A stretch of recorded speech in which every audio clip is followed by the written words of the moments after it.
Whatever you find your hands to do it all to the glory of God. Hey guys, welcome back to my channel. Michelle here. If this is your first time here, be sure to subscribe below. And even if it's not your first time and you haven't subscribed yet, go ahead and hit that subscription button and hit that like button, that notification bell, so that you would know the next time I post a video. Also, if you haven't had the chance, go back into my playlist, Operation Debt Freedom, as well as the bonus videos. Take a look at those from the beginning, work your way up to now, so you'll be caught up on our process, all right? So, let's get into it. We are at the end of March. Well, the day before the end of March. Today is March 30th. Tomorrow's March 31st. God willing, we'll live to see it, and we will be at the end of the first quarter of 2023. How is your debt challenge going? Feel free to comment below. Let me know where you are in the process. Has it been a struggle? Has it been easy? Has it been fulfilling? Are you on task? Has it been, I would take 2 steps forward and then I get knocked back about 5 steps? I know that's been my experience. January, I busted my budget for food. February, I busted my budget for food. March, I was like, I want to have a successful month. Remember I told you guys in the previous video, I need a successful budget month. So I told my husband, don't spend any money. Please don't touch the money. I'll tell you what you can spend. No man likes to hear that. However, I needed him to follow me in this month. And hopefully, as we continue to do this, we will become more in line on getting out of debt and how we spend our money. So, we'll see how it ends up tomorrow, and then I'll be preparing for April. Tomorrow, I'll go ahead and start to create, God willing, I'll start to create my April budget. This month, we were blessed for my husband to receive a bonus from work. It's an annual bonus based on the year before profits. If there's money there, they give bonuses. If not, they don't. But since he's been there, we've gotten a bonus every year. So we were able to use money from the bonus to pay off 2 debts. Now we can see what that will look like for the month of April in our budget. Also, because of the good work that he's been doing at work, he also got gift cards that equal to about $300, that equal to $300. And I guess where I use that money? On food. You got that right, man. This inflation is killing us, right? Inflation is taking a bite out of our money, right? We're getting less with more money. And so I remember going to the store the other day and I was like, what did I just spend $70 on? Like, I looked at it, I'm like, 2 bags. I'm like, I spent $70. Like, what was that about? So, yeah, inflation is doing a number on our finances right now. However, God is faithful and he will take care of his children. Trust and believe he will take care of his children. So my husband got $300 worth of gift cards. So I used that for food. And then a friend of mine from California actually talked to me, and she wants me to work with her on starting a business. So I'm in that process of helping her get a business up and running. So we will see how that process goes. I'll keep you guys informed on that. So we've had some exciting movement in our lives in the month of March, and I just look forward to seeing how God is going to bless. I had my moments of, a little bit being down, a little bit despair. I'm like, God, where's, I want to see something happen faster than what I'm seeing. But I know it's coming. I know he's working behind the scenes on things. And so I want to encourage you to not get discouraged. Even if January didn't turn out like you wanted, February didn't turn out like you wanted, maybe even March is not appearing to turn out like you wanted. Keep going. Don't give up. Now that spring is here, you're starting to see the trees growing, and I'm starting to see plants in the ground coming up. And you know what? I don't really pay attention to it. I just, like, 1 minute I see like a little bud, and then days go by, and then it's like bigger, and then another day or so go by and it's bigger. And I'm just like, why can't that happen in my life with the debt? Why can't I see the money go bigger, bigger, bigger? And then I'm like, boom, the debt is paid off, right? I wanted to see it come as fast as these plants are coming, right? And so sometimes it can happen that way. With God, anything is possible, right? He can make that stuff just snap his fingers and things just happen. So you just never know how things are going to turn out. You have to do your part and be consistent. Be insistent on being persistent in your consistency without resistance. That is not how I quoted it. Man, I need to find my quote because I want to be insistent on being persistent in. I want to be Okay, we'll come back to that later. I got to share that with you guys later. I had like I created this little saying, and I think I know I wrote it down somewhere, but it's basically about being insistent or being intentional about being persistent with my consistency without any resistance. Because sometimes when we make an intention to do something, distraction comes. Things come and get in the way to keep you from being consistent and persistent with that thing. Sometimes things don't come through because we don't give it the persistency it needs. We don't give it the consistency it needs. So we just have to be consistent and see this thing all the way through because we have a why. We know what we're looking for. We know what's on the other side of that thing. And what's on the other side of that debt is better than what we see on this side, right? I'm still going to do this thing with joy. I'm going to do this with joy. I am not going to be depressed or getting down. I'm going to be like, okay, it didn't happen the way I want, but I'm going to still do this. It's about the journey. I know what the destination is, and I know where I'm trying to get to as far as this Operation Debt Freedom, but I'm going to enjoy the journey, and I want you to enjoy the journey with me.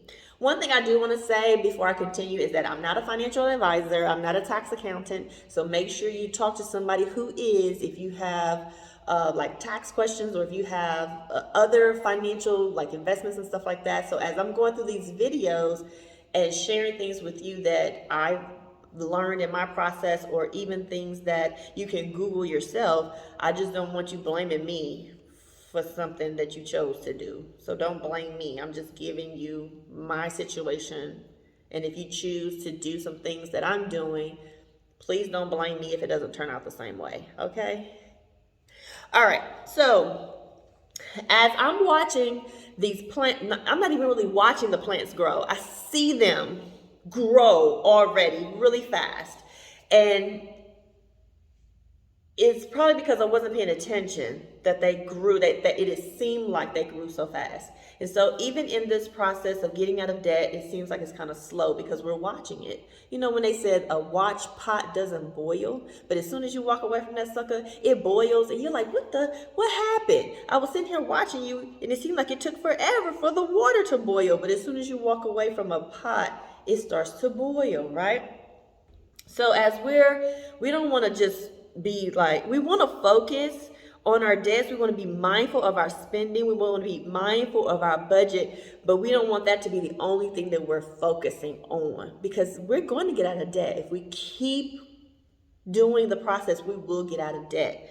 What I want to admonish you or encourage you to do is start looking at other components of a healthy financial plan. So right now we're doing a written cash flow plan. That's basically your monthly budget. Where's your cash flowing? That's why it's called currency. Currency, that means it moves, right? Money is not meant to be in one place. It's meant to move, right? So we have our written cash flow plan, which is part of the major components of a healthy financial plan. I'm getting this again from the Dave Ramsey website that I shared with you where to get the monthly budget forms from. On that same page, he has a sheet there called Major Components of a Healthy Financial Plan. Everybody may not agree with Dave Ramsey, but I do utilize his process or his forms because they're already made, and I'm familiar with him from years of doing this, of working on a budget. However, if you come across other people that do something similar to this, you can try their methods. we do not have to stick with Dave Ramsey method or whatever. If there's other financial individuals out there and you like their methods better, please feel free to use it, because they may have something like this in their arsenal of items, right? I'm also going to introduce you to Dr. Roland and Susie Heal. They are a couple that's in there that's wise beyond their years, and they also have a financial fitness plan to help families get out of debt as well. So they have something that they have a process that you may be interested in learning, just like the Budgetnista has a process, or Crown Financial Ministries have a process, or Suze Orman has a process. David Bach has a process. All these people have their various processes that helps people who like those particular processes. So you want to find a process that fits you and your lifestyle and your family. So we're not just trapped into one person, but we can see what other people have to offer and even come up with a hybrid of our process that fits our family. But we know the major component is this. You got to have a budget, right? And a budget is not a bad thing. You can call it a spending plan, because people like to spend. I have one girlfriend, when she gets money, she's like, ooh, how am I going to spend it? How am I going to spend it? And I'm like, well, how am I going to pay my bills? How am I going to, I'm using the money to pay my bills. She's using the money to say, okay, what can I buy off my wish list? And it's so cute, because I'm like, wow, I can't wait to be that free one of these days. So we know we have to have a spending plan. We know we need to be good stewards over our income, over our finances. But we also need to make sure that we are being good stewards over the things that may happen and that will happen in the future. So on this major components of a healthy financial plan, while we're working on getting out of debt, increasing our income, we want to also make sure that we are paying attention to, do we have a will in place or an estate plan in place? Do we have our preparation fund in place? Are we working on that, right? That's the same thing as your emergency fund, if you want to use a different terminology to describe that fund. If you have children, have you started a college fund for your children? Or you can set up another account where it's a minors, meaning they're underage, and you can put money into that account, and then they can either use it to pay for college or they can use it for life expenses. So it's not earmarked specifically for college, because if you start like a college fund, specifically like a 529, you have to use those expenses for college in order to not be taxed on the income, on the increase that you've made on that money. So also, if you have more than one child, if one child doesn't use their college fund money, you can always transfer it to another child, or if you decide to go back to school yourself, you can use it for yourself. But once again, I'm not a investment person like that. I'm just giving you information I learned because we have college funds for our kids, and I just want to know how it works, so I know what our options are, just in case one of our children decide they don't want to go to college because it's not for them and they want to do something different. Also, charitable giving. Or do you plan on leaving anything behind after you take care of your family with what they need, after your funeral expenses are taken care of, after your family's needs are taken care of? Are you leaving anything for charities, whether it's your church or an organization that you believe in their cause? Will you leave anything for them? Also, are you teaching your own children as you're doing your budget? Are they at an age where you can show them what you're doing? Right? Show them the budget and things like that. And when they ask you for things and that's not within your budget, how do you talk to them about it? How do you share with them what you're doing right now as to why you can't get that thing that they're asking for at this moment? Do you have life insurance in place? Even if you're single with no children, you need a life insurance plan. Period, point blank. Somebody needs to bury you and they need the funds to do it. So make sure you have a life insurance policy in place. I don't care if it's $10,000, $15,000. Leave something in place, because GoFundMe is not an option. Also, if you have life insurance through your job, if you decide you don't want to work there anymore and you become self-employed, or basically that's it, because if you go from one job to the next, they may have life insurance for you at that job. But say you don't work for another individual that has that type of benefit. You need to have your own, you should have your own life insurance policy outside of a job. That way, if you lose that job or you quit that job and do things on your own, you have a life insurance policy in place for your family. Life insurance people, they recommend if you have a family that you have about whatever you make per year, multiply that by 10. That should be the amount that your life insurance policy should be. But if you can't afford that much, start with something. Make sure you have something enough to cover your debts that you have, enough to bury you, and enough to leave something behind, because if your wife or husband, your spouse loses you, they lose that source of income. They lose that portion of their livelihood. So the idea is that you would take the life insurance, invest it, and then the investment money that you make off of it will be like the salary coming from your spouse. I wonder how many people actually do that. Or do they just take the money, bury the person, pay off all the debts, and then just live off their own personal income? So you want to make sure you have a will in place to talk about that stuff. Estate plan in place to talk about that stuff. You don't want your kids fighting over anything. You don't want your spouse stressed about something. They just lost you. They don't want to be stressed about this financial situation on top of that, okay? Health insurance. Make sure you have some health insurance in place. Disability insurance, auto insurance.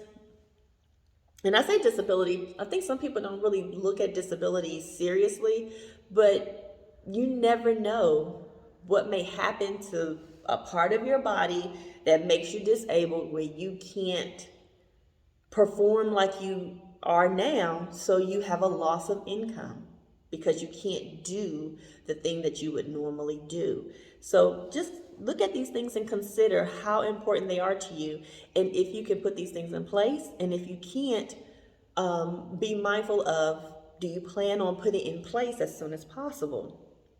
Auto insurance, if you're driving a car, you should have some type of auto insurance. It's like auto insurance is like mandated now. I remember back in the day, it was not a requirement. Now it's a requirement to have some form of auto insurance on your vehicle. Homeowners insurance if you own a home, or renters insurance if you're renting. Nothing wrong with that. You want to have that stuff just in case your house goes up in the flames. You'll have some money to be able to replace the things that you've lost, or to help you get reestablished, right? Instead of you struggling to get back on your feet. Long-term care insurance. That's something to think about. You can find yourself in a situation where you need around-the-clock services or help.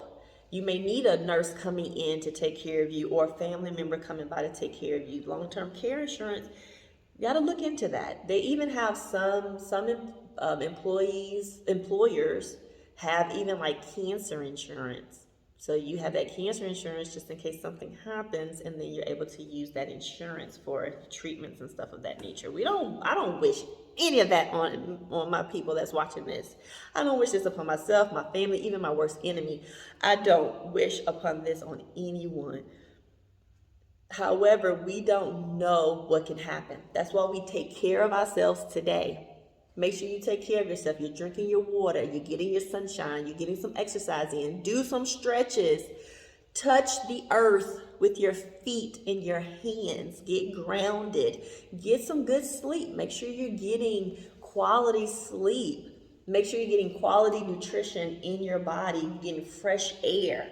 You know what I'm saying? Make sure you're taking care of yourself now, so that you're able to do things each day that you're here, because you're sowing the seed now of taking care of your body so that you can reap the benefits of it in the future. That's our prayer. That's our hope. That's the thing I share with you at the end of every video. Beloved, I wish above all things that you be in health and prosper, even as your soul prospers. So I want you to be total person prospering. Everything that you do, I would like your life to prosper. Not saying that you won't ever come against trials and tribulations. That's going to happen. Trust me. But how you face those things can make a difference. Also listed here is identity theft insurance. Identity theft is rampant. I got a call yesterday from Venmo saying that there was a They wanted to check to make sure a charge that was coming, that was activated on my Venmo account, if it was legit or not. Somebody was trying to get like $600 and some through my Venmo account. I was like, really? How are you even doing that when I have no bank account set up on Venmo anymore?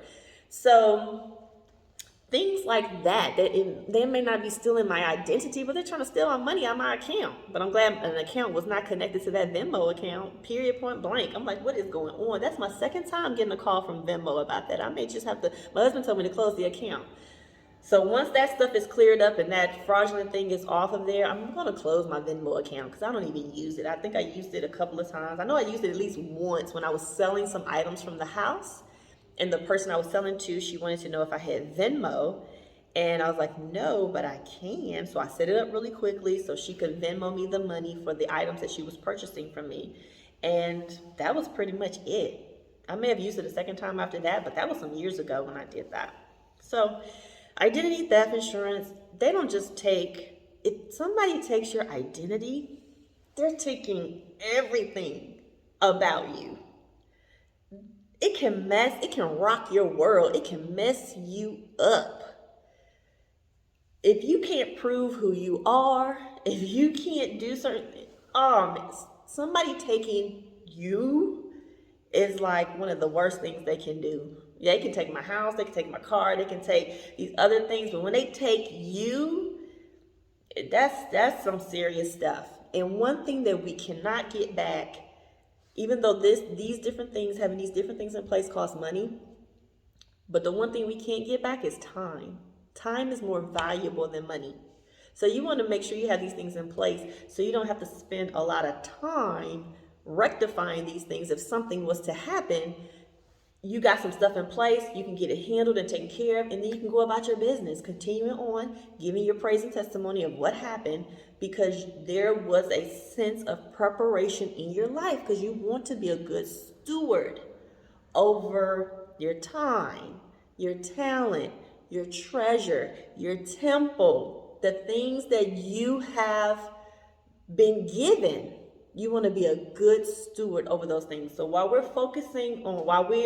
going through this Operation Debt Freedom, we're looking at our monthly budget, seeing how much is coming in, how much is going out, and we need to make sure we have margin. We need to make sure that we have some money into an emergency fund just in case something comes up, so we don't have to use our credit cards, so that we can eliminate the debt sooner than later. We want to make sure that whatever's in our home that we don't need anymore, can we sell it and get that money coming in? If we start a side business to bring in some extra income because we need it, we got to make sure we handle that thing like a business. If you get money that comes in, you need to reinvest that back into your business and help your business to grow before pocketing that money. So plant the seed now. The best time to plant a tree was 20 years ago, so you can start benefiting from the tree today. The next best time to plant a tree is today. So if you want to start a business, do a side hustle, your own thing, you have to know it's going to take a minute before you can actually use the money in that business. What gift, talent, skills do you have? Everybody has at least one gift. What is that one gift that you can use to help somebody else and they'll gladly pay you for it? Now, if you did a side hustle, like if you went and did some Uber driving or you did, some other things, I think there's some stuff that comes with that. Being an Uber driver, you can put aside money that you spend on gas, maintenance for your car. Those could be considered like business expenses. But if you have to pay taxes on that money out of your own pocket, because whatever money you get, they don't take the taxes out, make sure you put some money aside for taxes and put it in its own separate account and be like, this is my tax bill money. So when it's time to file taxes, if I owe anything on taxes, I can take it from that pot of money and don't have to try to figure out or try to hustle to try to figure out how can I pay this $2,000 tax bill because I didn't prepare. And we know April 15th or April 17th now comes every year where we have to file taxes. So we already know. So let's prepare. Let's prepare for these things that we know that come up every year. And even the fact that we know that one day we're not going to be here, let's prepare for that in the process, okay? Um, Something else. Let's see. Is there anything else I wanted to share with you before I leave? Uh, so I told you about the things that happened in the month of March. We're coming to the end of the first quarter. Comment below on how you're doing with your budget. I'm gonna link the this website again for you to go to that. I'm gonna link you also to a 40-day financial challenge, financial fitness challenge, and it's part of getting out of debt as well, because different people resonate with different people. Some people love Dave Ramsey. Some people hate Dave Ramsey. Some people love other people and they want to follow those individuals. But they do each have valuable information that we can use to make our financial lives better. And in the process of making our financial life better, we're making other areas of our lives better. Make sure you're incorporating prayer with this. Ask God to show you, because he's probably working behind the scenes right now on some things. I'm like, God, I'm ready to see stuff like my plant just popping up fast. I want some stuff happening fast in my finances. I want to get out of this debt fast. You know, it's possible with him. He may be working on something behind the scenes that I can't even see. As long as I'm faithful in doing my part. Faith without works is dead. I have faith he's going to get us out of debt, but I need to make sure I'm looking at the expenses. I got to make sure I'm looking at my monthly budget, my monthly cash flow plan. I'm making sure that I'm going to work. I'm making sure that I'm bringing I'm doing my part, because there's some promises that God says, if you will do this, then I will do this. So sometimes you have to do something in order for the Lord to bless you in that particular thing. He blesses you every day by waking you up, right? He blesses you with air. He blesses you with sunshine, rain, things of that nature. But there are some things. If you read your Bible, he says, if you do this, then I will do that. And he tells us he does not want us to be a slave. He wants us to be the lender, not the borrower, right? And so in this world, the reason why we get into debt, I believe, is because we don't trust God to take care of the things that we want. I'm just being honest. That's from my own experience. The reason why I'm in debt with a lot of stuff is because I wanted certain things, certain experiences, and I used the credit card to buy it instead of asking God, can he give me the money to pay for it so I don't have to go into debt? So this is not only just Operation Debt Freedom, it's Operation Trust God. So that's my journey is to really fully trust him with everything. Everything. So, beloved, I wish above all things that you be in good health and prosper as your soul prospers. Thank you guys for watching this video. Please subscribe to my channel. Hit the the notification bell so you're notified the next time I post a video. And until then, have a great one. Have the day, like my friend would tell me, have the day you want to have. In Jesus' name.